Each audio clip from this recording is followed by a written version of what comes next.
వరంగల్ జిల్లాలో ఎండలు దంచుకొడుతున్నాయి. ఉష్ణోగ్రతలు గణనీయంగా నమోదవుతూ ఉండటంతో జనం ఇబ్బందులు పడుతున్నారు. బయటకు వస్తే ఎండకు తోడు వడగాల్పులకు తీవ్రత కూడా ఇంట్లో ఉంటే ఉక్కపోతతో సతమతమవుతున్నారు పబ్లిక్. సీజనల్ బిజినెస్ గా ఉండే జ్యూస్ పాయింట్ల దగ్గర జనం లేక ఖాళీగా ఉన్నాయి. ఎండల తీవ్రతపైన మరింత సమాచారం కృష్ణమోహన్ అందిస్తారు. పగపగకు జనం ఉక్కిరిబిక్కిరవుతున్నారు. ఇవాళ కూడా ఉష్ణోగ్రతలు అదే విధంగా ఉన్నాయి. ఎండ తీవ్రత ఎక్కువగా ఉండడం, వడగాల్పుల తీవ్రత కూడా పెరగడంతో జనం ఇళ్ళకే పరిమితం అవుతున్నారు. అత్యవసర పనులు ఉన్న వాళ్ళు మాత్రమే బయటకు వస్తున్నారు. మనం ప్రస్తుతం కూడా చూస్తుందంతా కూడా వరంగల్ ఎంజిఎం హాస్పిటల్కి సంబంధించినటువంటి జంక్షన్ దగ్గర ఉన్నాం. ఇటు పక్కనే సూపర్ స్పెషాలిటీ హాస్పిటల్ ఉంటుంది. అదేవిధంగా ఆ తర్వాత ఎంజిఎం హాస్పిటల్, ఐ హాస్పిటల్, తర్వాత ఎంజిఎం సర్కిల్కి సంబంధించినటువంటి ఏరియా, కాకతీయ మెడికల్ కాలేజీ కూడా ఇక్కడే ఉంటుంది. ఈ ప్రాంతం అంతా కూడా ఎప్పుడూ రద్దీగా ఉంటుంది. ప్రస్తుతం ఈ పక్క నుంచి కొద్దిగా పక్కకు వెళ్తే భద్రకాళి టెంపుల్ ఉంటుంది. ఇది అత్యంత కీలకమైనటువంటి జంక్షన్గా మనం చెప్పుకోవచ్చు. ఇటు నర్సంపేట వెళ్ళేటోళ్ళు కావచ్చు, అటు హైదరాబాద్కు సంబంధించినటువంటి వెళ్ళే వెహికల్స్ కావచ్చు, అదేవిధంగా అటు వరంగల్ ఓల్డ్ సిటీకి వెళ్ళేటువంటి వెహికల్స్ అంతా కూడా ఉంటాయి. ముఖ్యమైనటువంటి వ్యాపార జంక్షన్, మెడికల్కి సంబంధించినటువంటి కీలకమైన జంక్షన్ ఉంటుంది. ప్రతిరోజు కూడా వివిధ ప్రాంతాల నుంచి వచ్చేటువంటి జనంతో అయితే ఈ ప్రాంతం ఎప్పుడు కిక్కిరిసిపోయినటువంటి ట్రాఫిక్ తోటి ఉంటుంది. ఎందుకంటే వరంగల్ ఎంజిఎం లాంటి ఆసుపత్రికి నిత్యం ఓపీకే 3000 మంది వరకు కూడా వస్తుంటారు. వాళ్ళతో పాటు అటెండర్లు, తర్వాత దాదాపు 1000 మంది ఇన్పేషెంట్లుగా ఉంటారు. సేమ్ టైంలో కాకతీయ మెడికల్ కాలేజీకి సంబంధించినటువంటి స్టూడెంట్స్ అంతా కూడా ఇక్కడే ఉంటారు. సేమ్ టైంలో మిగతా హాస్పిటల్స్కి వచ్చేటువంటి వాళ్ళు కావచ్చు, వివిధ పనులకు వచ్చే వాళ్ళతోటి ఎప్పుడూ రద్దీగా ఉండే కీలకమైనటువంటి జంక్షన్గా మనం ఈ ప్రాంతాన్ని అంతా చూడవచ్చు. కానీ ప్రస్తుతం చూస్తే కేవలం కొంతమంది మాత్రమే బయటికి వస్తున్నారు. జ్యూస్ సెంటర్ల దగ్గర కూడా చూస్తే గిరాకీ చాలా తక్కువగా ఉన్నది అనుకుని చెప్పచ్చు.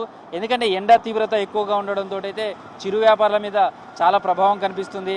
చాలా చోట్ల చిరు వ్యాపారాలు అయితే, రోడ్ సైడ్ వ్యాపారాలు అయితే నడవట్లేదు. అన్న, ఎండలు ఎట్లున్నాయి? ఎండలు బాగున్నాయి. పొద్దున 9 నుంచి 11 వరకు పబ్లిక్ వెళ్తా ఉంది. తర్వాత ఒక్కడే వెళ్తలేరు. మళ్ళీ సాయంత్రం 5 నుంచి మళ్ళీ కొంచెం వెళ్తా ఉంది. అదే ఉంటుంది. పబ్లిక్ అయితే ఏమీ ఉండలేదు. రోడ్ అంతా బరిపాత ఖాళీగా ఉన్నది. రోడ్ అంతా గిరాకీ లేదు, సోడా గిరాకీ లేదు, జ్యూస్ గిరాకీ లేదు, రస గిరాకీ లేదు, ఏం లేదు.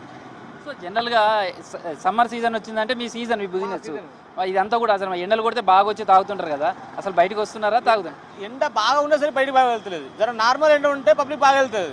ఇప్పుడు ఈ ఎండకంటే ఉడకపోతకి అంటే అబ్బో అని వెళ్ళిపోతున్నారు.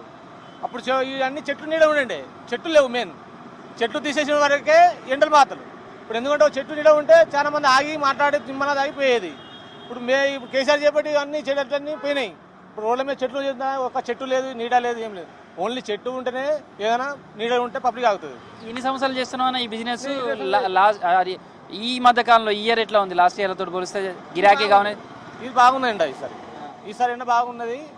చెట్లు లేవు, మెయిన్ చెట్లు లేవు. గిరాకీ మొత్తం డల్లే ఉన్నది. ఇప్పుడు ఖాళీగా చూస్తారు కదా, ఖాళీగా ఉన్నాం. పోయినసారి మేము ఇట్లా మాట్లాడే ఛాన్స్ కూడా ఉండేది. ఇంతకుముందు కూడా వీడియో వచ్చిరు, తీసిరు, అప్పుడు కూడా మాట్లాడే ఛాన్స్ ఉండేది. కానీ ఈసారి మాత్రం నిమ్మనంగా ఉన్నాం, ఖాళీగా కూర్చొని ఉన్నాం. ఏం లేదు, గిరాకీ అయితే. బత్తాయి ఉన్నది, రస్సి ఉన్నది, తర్బూజా ఉన్నది, ఆడ సోడా ఉన్నది. ప్రస్తుతం అయితే బత్తాయికి సంబంధించినటువంటి జ్యూస్ సెంటర్ దగ్గర ఇట్లా ఉంది. అదేవిధంగా సోడాకి సంబంధించి కూడా వెళ్దాం. ఎవరైనా నిమ్మకాయ సోడా తాగడం ఎండ కొట్టిందంటే వస్తుంటుంది. ఎట్లుందమ్మా ఈ ఎండలు? ఎట్లున్నాయి? గిరాకీలు ఎట్లున్నాయి? ఎండలు బాగానే ఉన్నాయి కానీ గిరాకీ ఏమి ఉండలేదు అన్న. గిరాకీ ఏమి ఉండలేదు. ఎండలు మంచిగానే ఉన్నాయి కానీ పబ్లిక్ ఆగట్లేదు ఎండకి. పబ్లిక్ వెళ్తలేదు, అంతగానో గిరాకీ ఉంటలేదు. అప్పటి లెక్క ఉంటలేదు ఇప్పుడు గిరాకీ. జనం ఏ టైం నుంచి ఏ టైం వరకు బయటకు వస్తున్నారు? ఎట్లా ఉంది? ఉంటే పొద్దుగాల పూట 12 గంటలకేమో అప్పుడు కొంచెం ఉంటుంది, మళ్ళీ సాయంత్రం ఉంటుంది 3 గంటల మధ్యలో, అంతే. ఇక మళ్ళీ ఉంటలేదు పబ్లిక్. సో ఇంత ఎండలు, వడగాల్పులు ఇంత వస్తుంది కదా, మీరు ఎట్లా ఉండగలుగుతున్నారు అసలు? ఏం చేస్తామన్నా, మనం చేసుకునేదే పని ఇది, చేసుకునే పని ఇది కాబట్టి ఉండాలి, తప్పదు కదా. వీడియో జర్నలిస్ట్ దర్శకుడు కృష్ణమోహన్, V6 న్యూస్, వరంగల్.